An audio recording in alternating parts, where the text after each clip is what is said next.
సూర్యాపేట జిల్లా హుజూర్ నగర్లో పర్యటించారు మంత్రి ఉత్తమ్ కుమార్ రెడ్డి. బూరగడ్డలో ఏర్పాటు చేసిన చాకలి ఐలమ్మ విగ్రహాన్ని ప్రారంభించారు.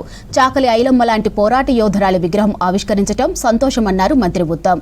ఇక చాకలి ఐలమ్మ చరిత్రను ప్రతి ఒక్కరికి తెలిసేలా చొరవ తీసుకుంటామన్నారు. రాష్ట్రంలో సామాజిక న్యాయానికి కాంగ్రెస్ కట్టుబడి ఉందని చెప్పారు. స్థానిక సంస్థల ఎన్నికల్లో బీసీలకు 42% రిజర్వేషన్లు ఇచ్చి తీరుతామన్నారు. ఇక వెనుకబడిన తరగతుల కోసమే కాంగ్రెస్ పనిచేస్తుందన్నారు.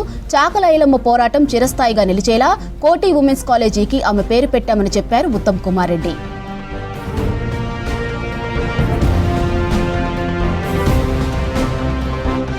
పక్షాన వెనుకబడ్డ తరగతుల పక్షాన నిలబడే సామాజిక న్యాయం కోరే పార్టీ. మా మూల సిద్ధాంతాల్లో సోషల్ జస్టిస్, సామాజిక న్యాయం, ఇంక్లూజివ్ గ్రోత్. మా అధినాయకుడు కాబోయే ప్రధాని రాహుల్ గాంధీ గారి నుంచి మా వరకు సామాజిక న్యాయం నమ్మే మరి రాజకీయ పార్టీ మాది. గతంలో బీసీలకి రిజర్వేషన్స్ పెంచాలని కాంగ్రెస్ పార్టీ ఎప్పుడు ఆలోచన చేసినా బీసీ కులగణనలో బీసీ సంఖ్య మరి లెక్క చేసే పద్ధతి లేకుండే.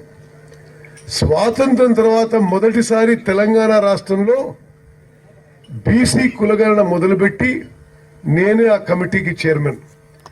రాష్ట్రంలో 3,70,00,000 మందిని మరి ఇంటింటికి పోయి లెక్కబెట్టి మరి తెలంగాణలో బీసీల జనాభా పర్సంటేజు 56% అని తేల్చి ఆ తర్వాత మా మేనిఫెస్టోలో బీసీలకి ఇప్పుడుండే 27% నుంచి పెంచి స్థానిక సంస్థల్లో 42% ఇస్తామని ఇచ్చే హామీ మేరకు ఇప్పుడు ముందుకు పోతున్నాము.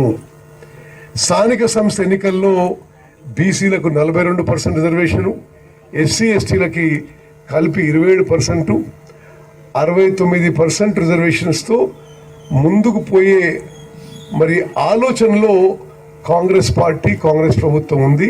కాంగ్రెస్ పార్టీ వరకు, కాంగ్రెస్ ప్రభుత్వం వరకు మేము బీసీలకి కులగణన చేయడమే కాదు, క్యాబినెట్లో ఆమోదించి ఆ రిపోర్ట్ని ఆ తర్వాత శాసనసభలో ఆమోదింపజేసి చట్టం చేసి బీసీలకి స్థానిక సంస్థల్లోనే కాకుండా ఎడ్యుకేషన్లో, ప్రభుత్వ విద్యా సంస్థల్లో, ప్రభుత్వ ఉద్యోగాల్లో మరి 42% రిజర్వేషన్స్ కల్పించాలని మన కాంగ్రెస్ పార్టీ, మన కాంగ్రెస్ ప్రభుత్వం శాసనసభలో చట్టం చేసినాం.